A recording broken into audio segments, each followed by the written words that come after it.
This happened to my friend and I when we were both freshmen in high school. We were both cheerleaders for the football team, so we'd always be out on Friday nights. After the games, we'd either go out to eat somewhere or hang out at someone's house. This day, however, we decided to go watch a movie after the game. The movie theater was located on the second floor of a nearby mall, and it was about 10 minutes away. My older sister drove us there, and my brother was going to pick us up when the movie was over. The showing was at 10:45, so we had some time to spare. After my sister dropped us off, we went inside and sat down in the lobby. The mall itself closed down at 9:30, but the movie theater remained open until 2 in the morning, so the doors were always open. As we sat there, an occasional couple or group of friends would walk by, but we were the only ones in the lobby area. At some point, my friend had to use the bathroom, so we got up and made our way down the now very dark and empty hallway. Most of the lights were turned off, which always made it feel a bit creepy being there at night. The nearest bathroom to us was down the hall on the first level, just past the escalators. Once we made it to the bathrooms, we realized we couldn't even get inside. There were several cones blocking the women's restroom, with a sign that read "out of order." That meant that we'd either have to wait and use the bathroom inside the theater, or look for another one on the second level. My friend's situation was pretty urgent, so we started going up the escalators to find a bathroom. The movie theater was set up so that you couldn't get inside unless you bought a ticket, so she couldn't wait. As we got up to the second level, we instantly noticed an older-looking man sitting at one of the little tables by the food court. He was wearing a maroon sweater and had long reddish-gray hair. It looked like he was staring at us, which is why we even noticed him in the first place. I definitely found it odd that he was sitting at a table in the empty food court by himself, but I didn't really worry about it, considering there were tons of people standing in line outside the movie theater. We made sure to walk around the opposite side of the food court, just to avoid any interaction with the man. We'd been to the mall a few times before, but never this late. Like the first floor, there were several metal gates that dropped down from the ceiling, blocking anyone from walking through the hallways. We knew from experience that the mall had a restroom at the end of each wing, but the gates blocked each path. However, the gate on the left side of the hallway wasn't fully touching the ground, so my friend was able to wedge it up a couple feet so we could slide through. I was surprised that her plan actually worked, so without giving it much thought, we slid under the gate, constantly checking over our backs to make sure a security guard didn't see us. It looked like we were in the clear, and it was actually pretty fun to walk around the blocked-off hallway. All of the stores were closed up, and the overall rush of adrenaline made it pretty exciting. We finally made it to the end of the hall, where a smaller hallway branched off to the left. We each went inside the bathroom and sat down in the stalls, and between our conversation, something made us both completely silent at the same time. It sounded like there were footsteps coming from outside the bathroom, but as soon as we stopped talking, we couldn't hear anything else. Seconds later, I got a text from my friend who was sitting adjacent to me in the other stall. Who the hell is out there? I was convinced a security guard found us, who was waiting to kick us out when we got out. We were both pretty scared, and we spent the next few minutes in silence waiting for any other sounds, but everything was completely silent. We eventually worked up the courage to flush the toilets and wash our hands, hoping that whoever was out there had left. I slowly opened the door, trying to not make a sound, and peeked my head out to get a clear view of the hallway. I didn't see anybody, so I turned back around to tell my friend that it was clear. We shut the door as quietly as possible after exiting, then tiptoed as quietly as we could down the hallway. I still had a bad feeling that someone was stalking us, but I also started to wonder if a person outside the theater just went into the men's restroom after seeing us sneak through. The closer we got to the gate, the more relieved I became, but that soon changed when I heard a strange noise up ahead. I reached my arm out to stop my friend from walking and motioned for her to be quiet. It sounded like it came from the area by the vending machines, which were about 10 feet in front of us. Slowly as I could, I bent down on my hands and knees and peered under the vending machine with my head practically up against the wall, and what I saw caused my entire body to lock up. Between the wall and the vending machine, I was able to see the same man with the maroon sweater tightly pressed up against the corner, completely motionless. Without saying anything, I carefully got up and grabbed my friend's arm as calmly as possible, then started pulling her with me in the opposite direction. Once we reached the end of the hallway, we cut back down the side wing and immediately began looking for an exit. Thankfully, there was an emergency stairwell at the far end of the door, and without thinking, we opened it up and began running down the stairs. The stairwell was dimly lit, and it had gray, concrete walls. Upon reaching the main level, we were faced with two doors. One led into the mall, and the other led outside. The door leading into the mall didn't even have a handle, so our only option was to take the fire exit. Knowing that we would likely set the fire alarm off, we had no choice, so we pushed through the door and immediately started running. The alarms were blaring, but we didn't look back. We booked it across the street, then started walking on the sidewalk until we reached a restaurant maybe a half mile away from the theater. We went inside and got a table, but neither of us were in the mood to eat. I called my brother to pick us up, and he was thankfully able to get us right away. We drove back home that night unharmed, but we never told anyone about this except for a few friends, mainly out of fear of getting in trouble for setting off the alarm. I still often think about what could have happened that night if I had not spotted that person. We each knew it was the same guy from earlier, and he was clearly planning to do something. My friend and I still consider ourselves today to be very lucky, and we have never returned to that mall.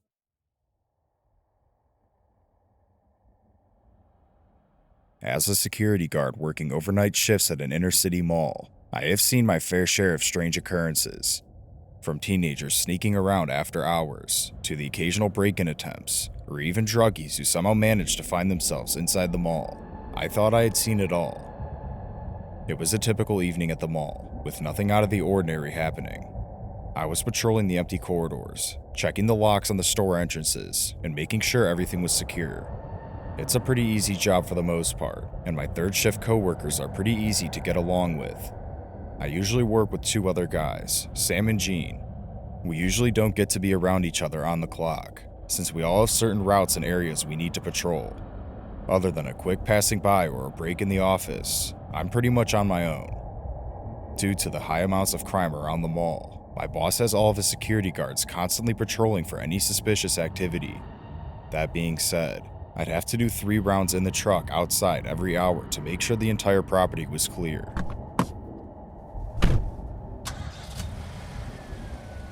Up until 2 a.m., it was just like any other night, but that all changed when I was doing my rounds in the comfort of my truck.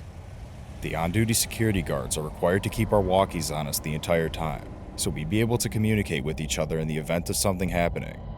As I was rounding the bend behind Macy's, Sam radioed in. "I'm on the west wing by the basement door. I'm hearing something down there." Gene and I instantly radioed back that we were on our way, and I sped over to the side entrance on his wing. I made it to Sam before Gene, who soon came running down the hall after being on the opposite end. We each listened as quietly as we could, but the sounds that Sam claimed to hear were now gone. We decided to check it out anyway, since Sam was positive he heard something. The basement isn't all that big in comparison to the upper levels of the mall. It's much smaller, having a rectangular shape with low ceilings and poorly lit fluorescent lighting. It's mainly used for storage, maintenance, and utility access, so it's the least commonly visited section of the mall. Due to the poor lighting, we all flipped on our flashlights when we got down there. There are long aisles that extend almost entirely across the center to the back section of the room, making it a great hiding spot for anyone that got in. In a loud voice, Sam yelled, "Get over here now. We can either walk you out, or we can have the police do it." We all listened closely for an expected response, but everything was still silent. We decided to split up so we could cover more ground, as Sam kept insisting that someone was down there. I cleared a couple aisles, before reaching the boiler room off to the side. I opened the door, yelled hello, and stepped inside with my flashlight. The room contains the large heating equipment used to distribute heat throughout the mall, along with several pumps and pipes.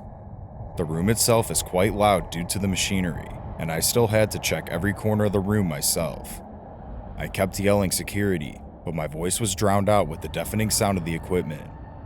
As soon as I made my way to the far end of the room, I immediately froze in my steps. Crouched on the floor facing the wall was a person with extremely long, black, greasy hair.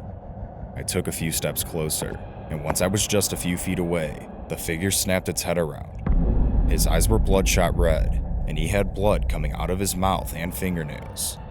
I was speechless in the moment, but he stared at me the whole time, grinning at me with this ghoul-like face, making this weird noise that sounded like an animal. I started taking a couple steps back, but right as I did that, he got up and lunged at me. The image I saw has been imprinted in my mind ever since, and it still genuinely terrifies me. I took no chance fighting him and made a beeline for the door. I slammed it shut behind me and began screaming for Sam and Jean. They came over right away and quickly realized what was going on when the entire door to the boiler room was violently thrusting from the other side. The weird animal noises started up again, and we all made an attempt to barricade the door. Although I'm pretty sure it's made of steel, none of us wanted to take a chance. Jean called the cops, and we waited in the basement until they arrived. They sent us upstairs while they attempted to remove the man, and shortly after, we watched him pass by in handcuffs, screaming these awful-sounding growls. The guy was resisting so much that it took 4 officers to take control of him, which was honestly incredible given his smaller stature. One of the cops came in to talk to us, who told us that the guy was carrying a large butcher knife in his waistband. He was clearly psychotic, so the fact that I was just feet away from him by myself is truly horrifying. Once the entire event was over with, I went down there that same night and looked inside the boiler room. I was honestly in disbelief.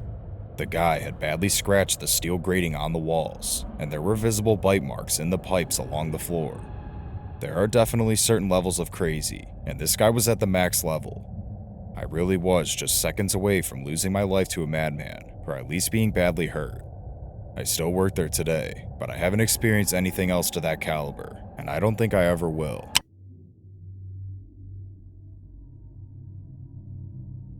This happened in the fall when I was 9, and my mom has helped me recall all of the details from this day.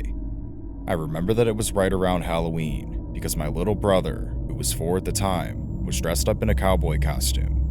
My mom had decided to take us up to the mall to get food and do some shopping, since my brother and I were in desperate need of new clothes. Right when we got there, we were all hungry, so my mom took us to the Burger King inside the food court. As we were standing in line, a man behind us, who was maybe in his mid-40s, started waving and smiling at my little brother. He was accompanied by another man around that age, but he didn't seem to notice the interaction with my brother. At first, my mom didn't think anything of it, assuming the man was just another parent admiring his costume. We eventually got our food and finished eating, so we went about our day, browsing through different stores and trying on clothes. I didn't know this at the moment, but my mom noticed that the same 2 men who were standing behind us from earlier had followed us across the entire mall. When we went into the first store, they didn't seem to be shopping for anything, which only made my mom more suspicious. With neither me nor my brother knowing about this, my mom took us to another store, just to really see if they were following us. Shortly after we entered the store, she noticed that one of the men was standing around at the entrance, while the other was slowly creeping around behind us. That's when she realized that these guys were up to no good. She quietly signaled to my little brother and me, telling us to keep an eye on the men and to stay close to her.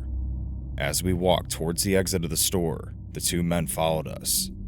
They didn't even try to pretend like they were shopping anymore.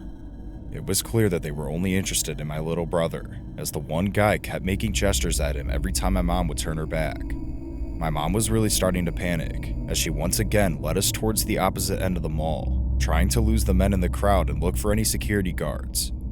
The men stayed a short distance behind us no matter where we went, and I can distinctly remember how terrified I felt. My mom knew that we needed to get out of there before things got any worse, but she kept her cool and pretended to rummage through her purse to grab her car keys, all while watching the men out of the corner of her eye. Suddenly, my mom had to stop walking, allowing the 2 men to catch up to us. We were surrounded by tons of other people, so the chances of them trying something at that moment were slim. The 2 men approached, but as soon as they were feet away, one of them pretended to drop something on the floor, intentionally trying to buy them more time. If it hadn't already been confirmed that they were following us, that did it. My mom looked at me and my little brother and said, "Go find the cops." I was completely terrified, but I knew I had to do what she said.